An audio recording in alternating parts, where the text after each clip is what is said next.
of helpful resources out there on the Lord's Prayer.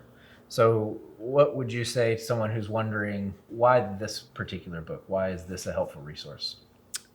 I would say that we wrote Journey in Prayer to help seekers, international students, new believers, and introduce them to the Lord's Prayer. We have another book called 7 Days of Prayer with Jesus, which is more small group Bible study, more intensive, kind of like low impact aerobics and high impact aerobics.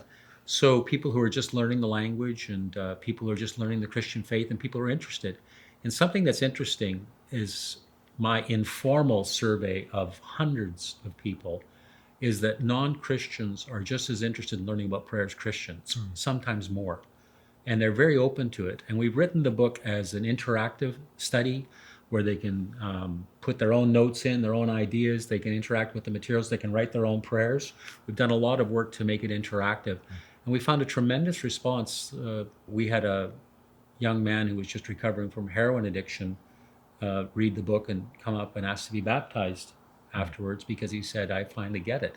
Every chapter includes a clear gospel presentation, not in some canned way, but emerging from the prayer itself.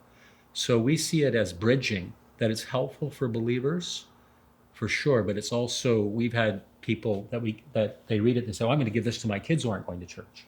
So we find they intuit that this is a book that would be something to give to their non-Christian friends or relatives or children. That's great. Thanks.